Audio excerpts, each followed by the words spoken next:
Olá, queridos, sejam bem-vindos ao canal A Bíblia na Minha Vida.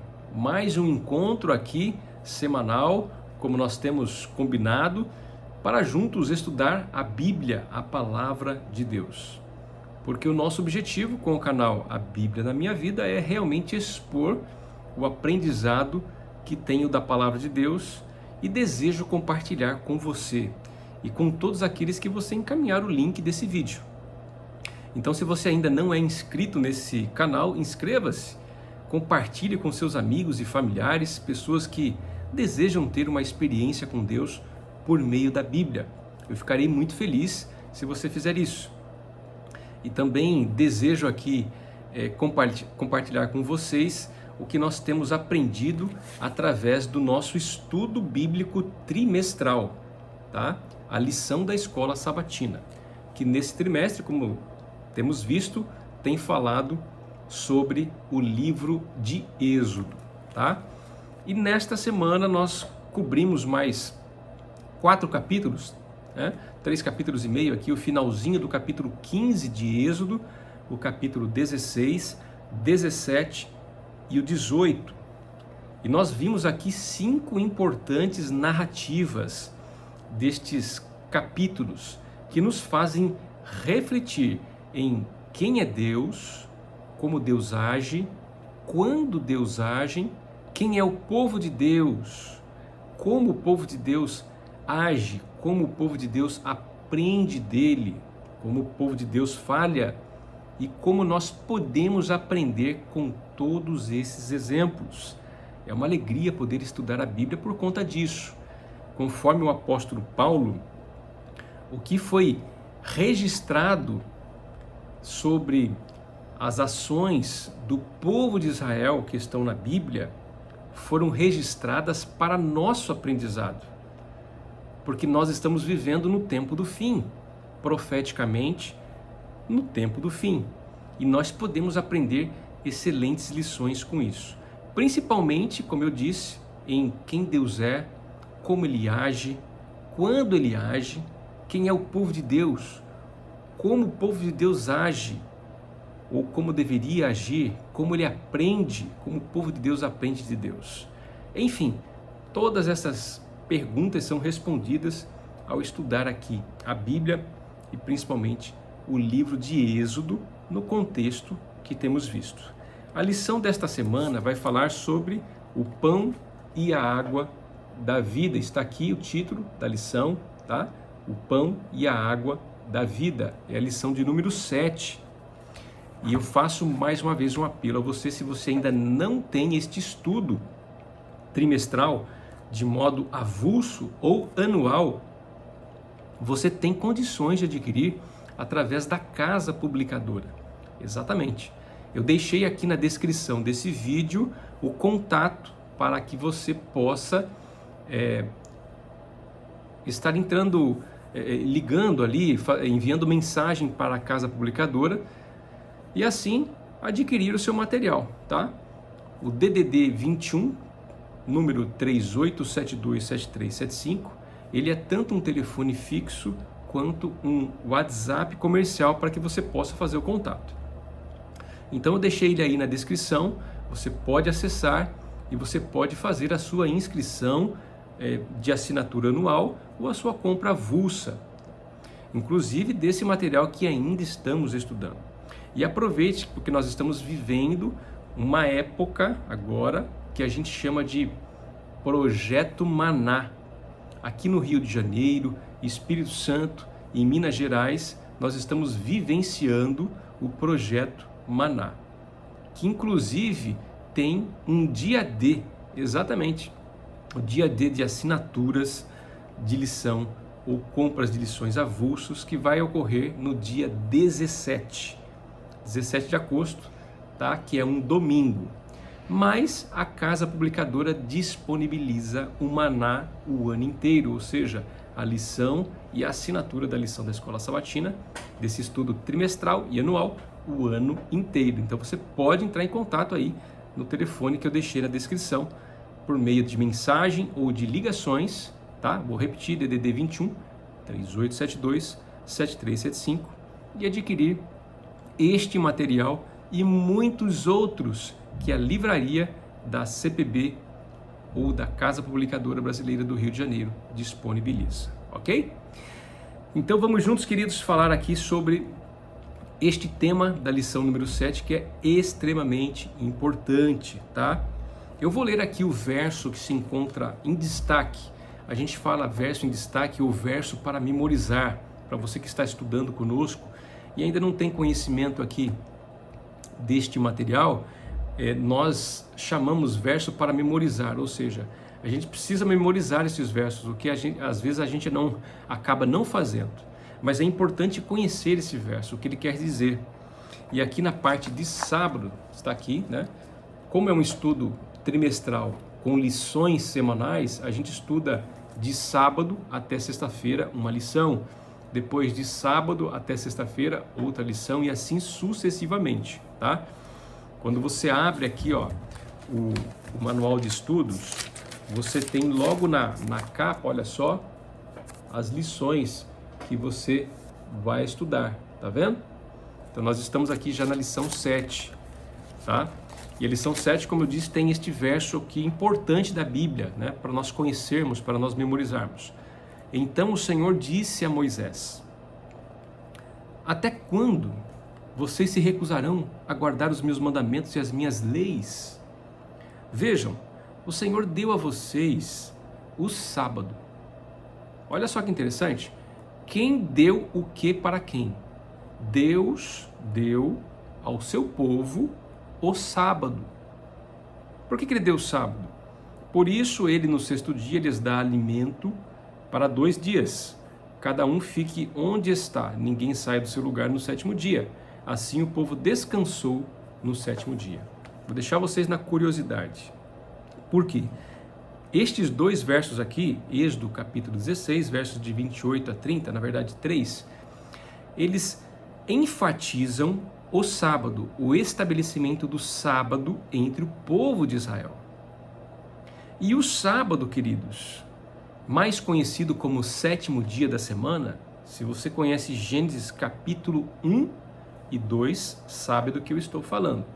O sábado foi estabelecido para a humanidade na criação. E eu estou aqui com a minha Bíblia aberta em Gênesis capítulo 2, tá? No verso 1, onde nós lemos: assim, pois, foram acabados os céus e a terra e tudo o que neles há. Verso 2: e havendo Deus terminado no sétimo dia. Qual é o sétimo dia? É o sábado. Erroneamente as pessoas hoje, de acordo com o calendário gregoriano, pensam que é o domingo, né? Isso, infelizmente, tradicionalizou-se no calendário como se o domingo fosse o sétimo dia, mas na verdade o sábado é o sétimo dia. É o que a Bíblia está dizendo. Eu vou repetir: e havendo Deus terminado no sétimo dia, pela referência de Êxodo, paralela com Gênesis, nós vemos que o sétimo dia é o sábado. A sua obra que tinha feito, descansou nesse dia de toda a obra que tinha feito. E aí vamos ver o verso 3. A palavra aqui de Deus diz: e Deus abençoou o sétimo dia e o santificou, porque nele descansou de toda a obra que como Criador tinha feito. Então o sétimo dia, o sábado, ele é o quê? Ele é uma bênção porque Deus estabeleceu o sábado entre a humanidade, depois Deus estabeleceu o sábado entre o povo de Israel para que fosse uma bênção. É a marca do Senhor entre a humanidade, entre o seu povo, a marca de um Criador, de alguém que abençoa, de alguém que é provedor, que é mantenedor. Então, por isso, por estar santificado por Deus, o sábado é santo, é sagrado, é um dia diferente, não é comum. E é um dia abençoado. E como é um dia abençoado, é uma bênção e serve para ser uma bênção, tá? Por isso, eu faço parte da Igreja Adventista do Sétimo Dia. Igreja Adventista. adventista porque nós cremos no advento ou no segundo advento de Jesus, na volta de Jesus, conforme a promessa bíblica. E também cremos no sétimo dia, o sábado, ou seja, na importância, na consagração, na santidade do sábado. Todos os outros mandamentos do Senhor são importantes? Sim, todos eles. Não existe diferenciação entre um mandamento e outro. Porém, o sábado, ele destaca de modo mais claro, mais abrangente, o legislador. O caráter do legislador, as características do legislador. E é por isso que o sábado foi colocado, estabelecido por Deus entre a humanidade, depois entre o povo de Israel e também entre a igreja cristã e entre o povo de Deus hoje, nos últimos dias, tá? E tudo isso que eu estou falando com vocês tem a ver com uma das 5 narrativas que nós estudamos dos capítulos 15 a 18 de Êxodo. Principalmente quando Deus providenciou o maná, o pão do céu para o seu povo. A gente fala pão do céu, mas na verdade o maná era como se fosse uma semente assim, uma escamazinha, né? Que caiu sobre o céu, depois que caiu do céu, e então depois que era passada ali o processo ali daquela neblina ou até me esqueci do nome, quando você quando na noite você tem ali uma noite gelada, né? E aí a relva ela fica coberta como se fossem umas gotículas ali brancas, né? De gelo, mas na verdade não é gelo, né? Então passado aquele frescor, né? Aquela geada, quando o maná caía, né? Do céu, de manhã os israelitas poderiam colher, né? Depois desse período, o que parecia como se fosse uma escama, uma semente, e com isso eles fariam alimento para eles, né? Fariam pão, fariam bolos, enfim, se alimentavam com aquilo. Então esse milagre, né? Uma dessas narrativas, todas elas são milagres, né? Todas essas 5 narrativas nós vemos aqui milagres e ação de Deus, mas principalmente o que fica marcado agora nesse capítulo, no capítulo 16 aqui, é realmente o maná com o qual Deus alimentou o seu povo no deserto. Mas deixa eu contextualizar aqui rapidamente para vocês. Esses 4 capítulos abrangem a jornada de Israel do Monte Sinai, né? A jornada do povo de Israel depois que eles atravessaram o Mar Vermelho até o Monte Sinai, ou Horebe. E eles vieram passando por diferentes lugares. Eles saíram, depois que atravessaram o Mar Vermelho, eles saíram do Mar Vermelho e foram para o deserto de Sur. O povo de Israel foi para o deserto de Sur. O que aconteceu? O povo reclamou, murmurou com Moisés, depois que eles ficaram 3 dias no deserto e não acharam água. E ali reclamando com Moisés, o povo então entendeu que eles não deveriam ter saído do Egito, deveriam voltar para o Egito, toda aquela dinâmica que eles já tinham reclamado ali de frente ao Mar Vermelho. E deste modo miraculoso, é dito aqui que nos versos 22 a 27, que estão registrados aqui em Êxodo, capítulo 15, versos 22 a 27, nós vemos essa narrativa, esta primeira narrativa. Moisés clama ao Senhor, Deus responde a Moisés, dizendo o seguinte: olha, esse povo precisa de mandamentos e estatutos, né? Deus ele se preocupou em legislar um sistema legal com princípios justos entre o povo de Israel para que eles não perecessem. Olha só, e mesmo em meio à murmuração do povo de Israel, Deus estava preocupado com o povo e preocupado com a saúde, com a vida do povo. Então ele estabeleceu ali um sistema legal, né? Vamos dizer assim, as leis, né? Algumas leis e mandamentos estatutos, né? Diz a palavra aqui, mandamentos e estatutos entre o povo, para que o povo não sofresse enfermidades, tá?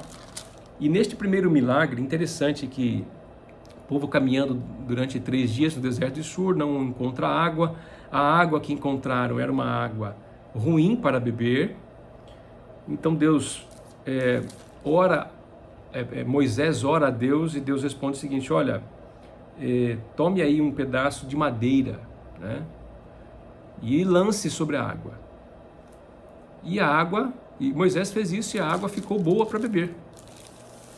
Naturalmente aquela madeira, aquele pedaço de árvore, aquele tronco, naturalmente não tinha nenhuma propriedade curativa, mas foi um símbolo utilizado por Deus para que o povo entendesse que a partir dele, Senhor, eles teriam a bênção da vitalidade em suas vidas, né?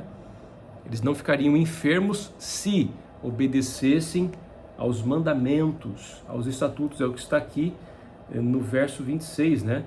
Se vocês ouvirem com atenção a voz do Senhor seu Deus, fizerem o que é reto diante dos seus olhos, derem ouvidos aos seus mandamentos e guardarem todos os seus estatutos, nenhuma enfermidade virá sobre vocês. Então vemos aqui que, embora aquele milagre de tornar a água amarga, né? Eles, depois de caminhar ali pelo deserto de Sur, chegaram a Mara, encontraram águas amargas ou ruins para beber, e Deus então transformou aquela água ruim em água boa. O local foi chamado de Mara, ou seja, águas amargas, né? Ficou assim conhecido. E o povo entendeu que, obedecendo ao Senhor, os seus estatutos e os seus mandamentos, eles teriam vida saudável. É interessante observar isso, né? Quando a gente desafia as leis de Deus, quem sofre? O nosso corpo sofre. Quando a gente desafia as leis, muitas vezes, da física, né? As leis naturais, nós podemos sofrer, o nosso corpo pode sofrer. E especialmente quando desafiamos as leis de Deus, né? Por exemplo, dos 10 mandamentos, qual é uma... Vou mencionar, dos 10 mandamentos, vamos mencionar 2 que podem nos trazer prejuízos físicos. Ou 3, né? Ou 4, olha só. Estou lembrando aqui, você também está lembrando aí. Olha, quando nós não guardamos o sábado, o que pode acontecer com o nosso corpo? O mandamento do sábado é claro, né? 6 dias trabalharás e 1 descansarás. Se nós não descansarmos, o que pode acontecer com o nosso corpo? Ficaremos doentes. E isso é uma lógica, porque teve um país aí, e a França, por exemplo, que tentou estabelecer uma semana de 10 dias, né? E os operários não aguentaram. As pessoas passaram a ficar doentes, né? E até morrer. Por quê? Porque o excesso de trabalho mata também, né? Então, ou seja, se nós não guardarmos o sábado, nosso corpo sofre. Se nós não formos fiéis ao mandamento não adulterarás, por exemplo, nosso corpo vai sofrer. A gente pode contrair enfermidades, por exemplo, numa vida adúltera, né? Uma vida onde você se relaciona sexualmente com qualquer pessoa, né? Com vários parceiros, né? Podemos ser acometidos de doenças transmissíveis, o nosso corpo sofre. Não matar, não roubar, olha só quantas coisas, né? O nosso corpo, a nossa vida pode estar em risco. E assim sucessivamente. Quando as leis de Deus são desafiadas, nós podemos sofrer não só espiritualmente, psicologicamente, mas fisicamente também, né? Então é interessante o Senhor ter dado essa orientação para os israelitas logo após eles atravessarem o Mar Vermelho.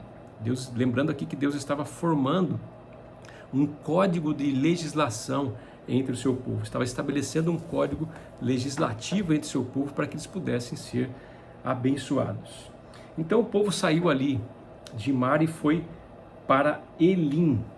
Em Elim eles encontraram 12 fontes de água, né?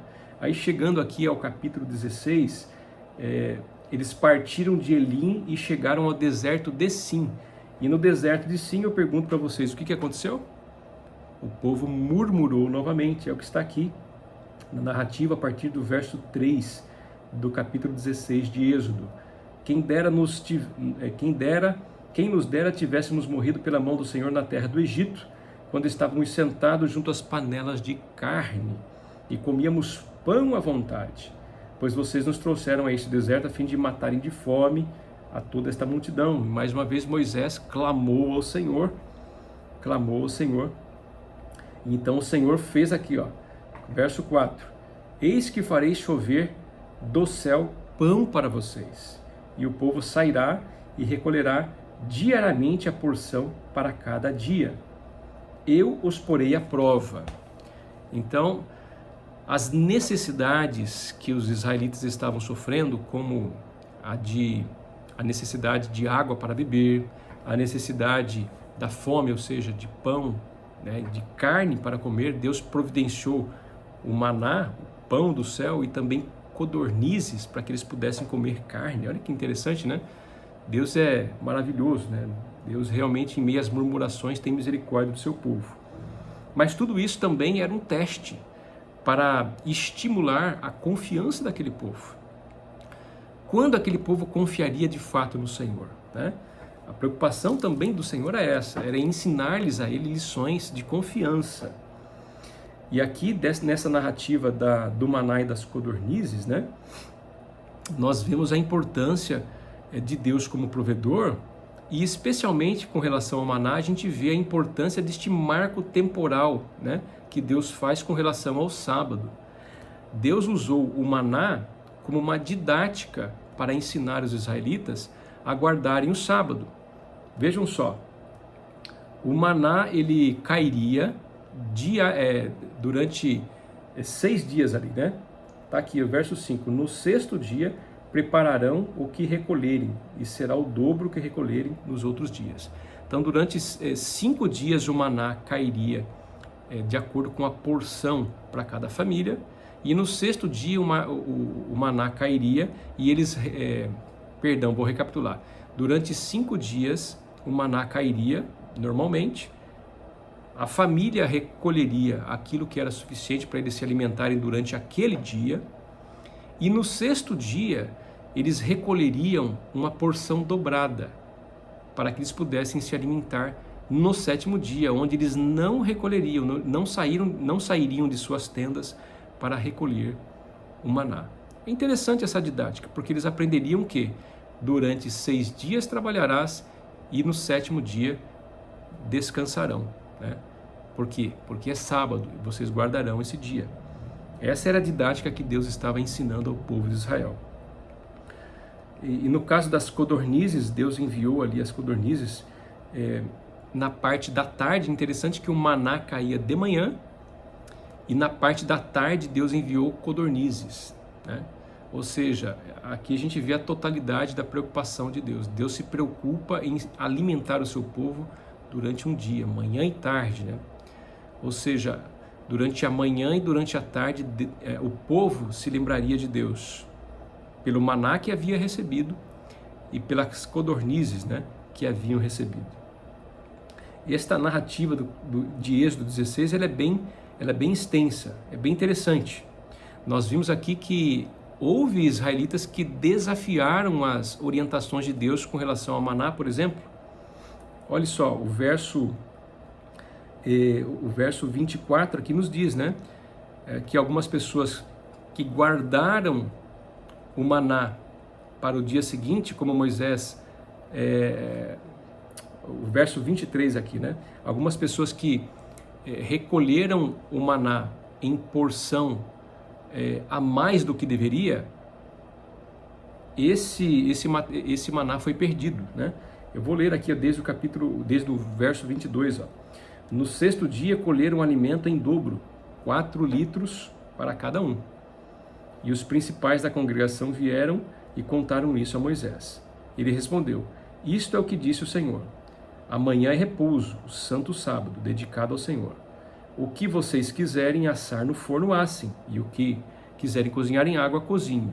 E tudo o que sobrar, separem, guardando para a manhã seguinte. E guardaram-no até a manhã seguinte, como Moisés havia ordenado, e não cheirou mal nem deu bichos. Ou seja, os versos anteriores aqui, a partir do verso 20, houve pessoas que não deram ouvidos a Moisés. Está aqui o verso 20. Eles, porém, não deram ouvidos a Moisés, e alguns deixaram do maná para a manhã seguinte, mas deu bichos e cheirava mal. Isso é algo interessante nós percebermos. Durante ali a porção diária de maná, era para você colher o suficiente, era para que as pessoas, os israelitas, colhessem o suficiente para a sua família. E não acumulassem para o dia seguinte, porque no dia seguinte cairia maná novamente. As pessoas que mais gananciosas, mais ansiosas ali de repente, né, desobedientes, que recolhiam a mais, o que acontecia? O maná se perdia, cheirava mal, dava bichos.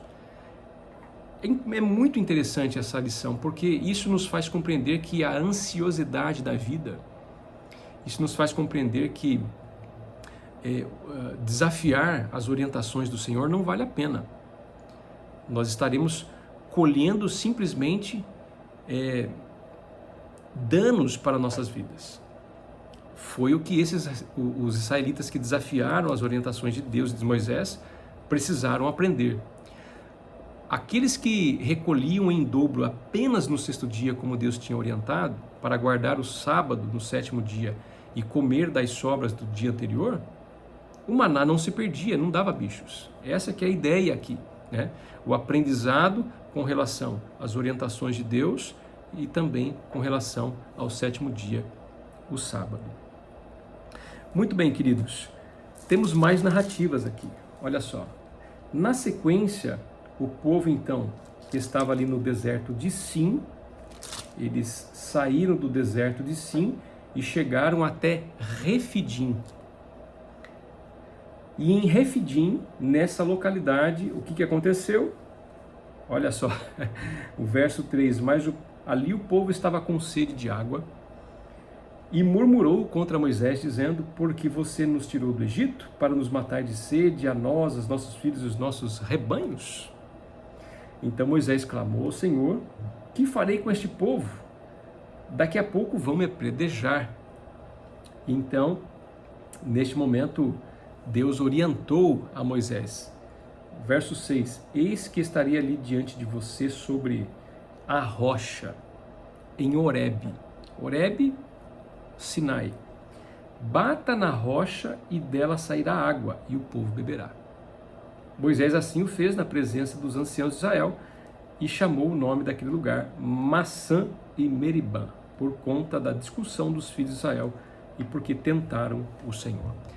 Então vejam só, em Mara o povo foi saciado com a água ruim que foi transformada em boa para beber. Novamente aqui em Refidim eles tiveram mais uma necessidade de água. Eles não poderiam ter confiado em Deus dessa vez? Dessa e de outras tantas? Poderia. Mas é aquela história, querido. A ansiedade da vida, o medo, quem sabe, né? A falta de confiança no Senhor é motivada pelo imediatismo que nós temos de saciar as necessidades principais de nossas vidas. É complicado, é difícil, não dá para julgar o povo de Israel, né? Lembre-se que nós aqui somos uma Israel atual. Quantas necessidades nós temos? E muitas vezes nós queremos satisfazê-las, né? Mesmo as mais básicas e prioritárias, de um modo imediato. E mais uma vez, nós podemos chegar à conclusão que estamos incorrendo no mesmo erro que incorreu o povo de Israel. É por isso que Paulo escreveu, eu registro essa história, né, lá em 1 Coríntios, que ele registrou essas histórias ou contou as histórias de Israel justamente para que tenhamos a oportunidade de aprender lições com relação ao tempo do fim. E com relação ao tempo do fim, que nós estamos vivendo inclusive, assim como Paulo naquela época já estava ali vivenciando dentro do seu contexto, nós podemos entender que a ansiedade da vida, por mais que infelizmente faça parte da nossa natureza, ela não compensa. Nós precisamos diariamente aprender a confiar em Deus e em suas provisões. E aqui nós encontramos então na rocha de Refidim mais um caso de reincidência do povo de Israel.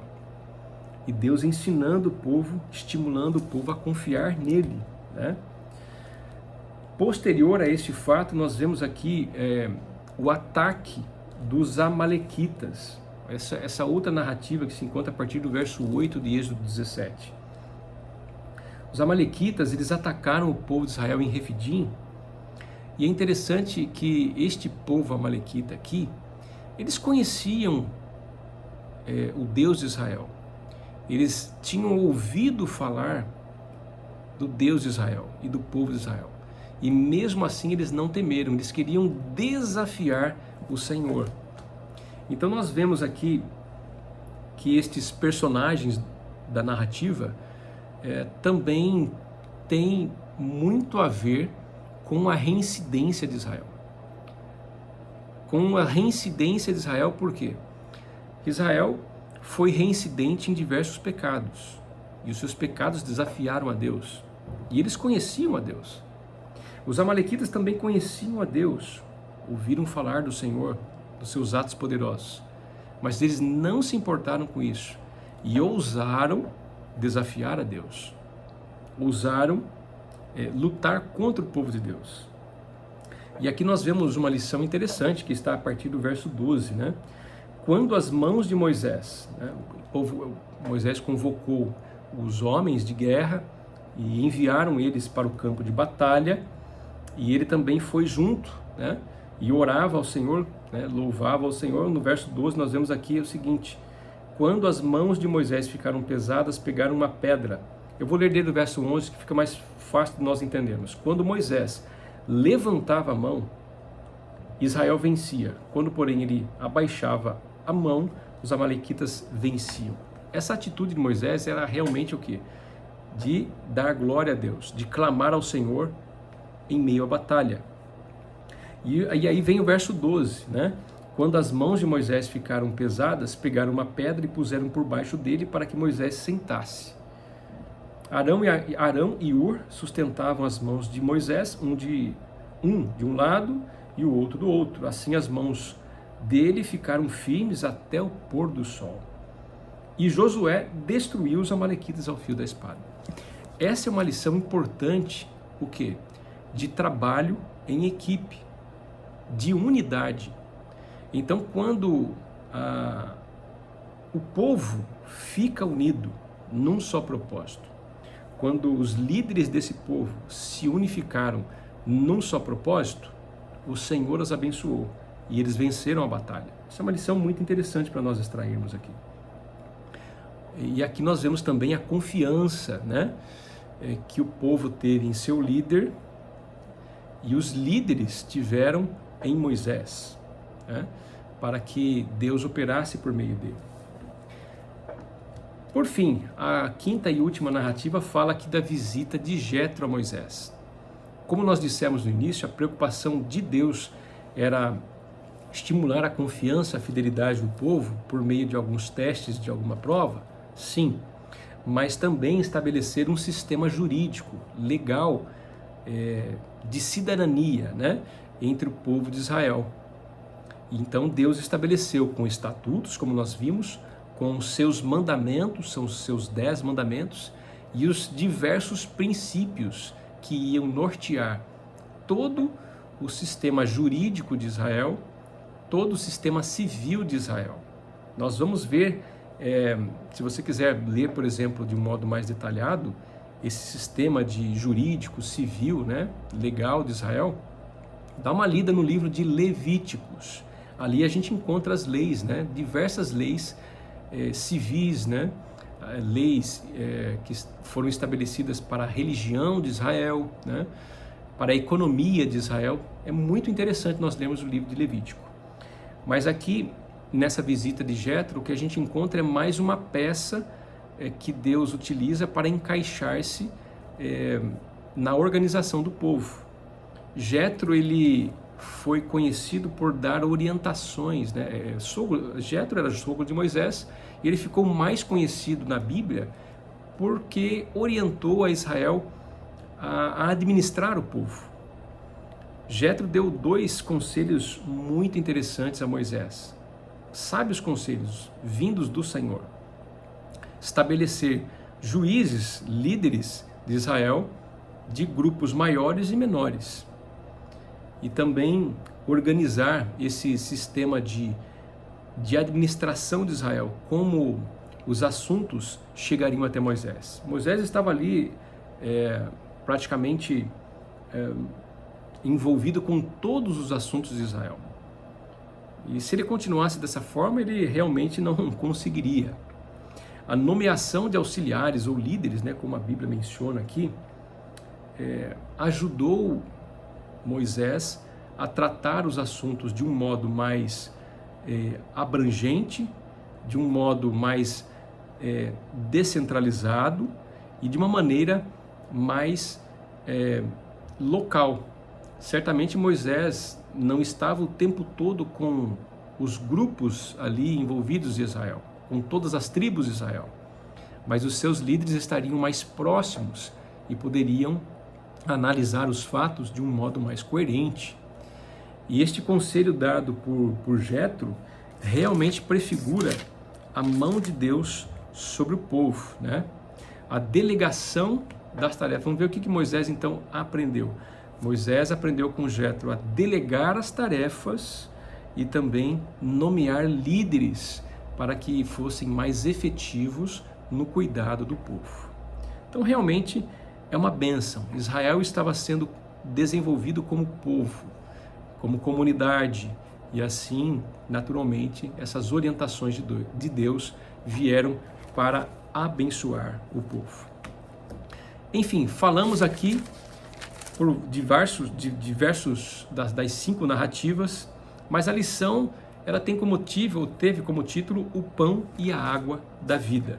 E aí na parte de quinta-feira, a gente leu ali 1 Coríntios 10, 11, né, onde Paulo veio falando por que registrou a história de Israel na Bíblia e contou sobre a história de Israel.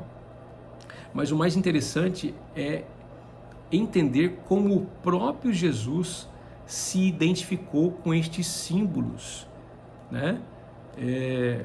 Que foram utilizados com esses símbolos não.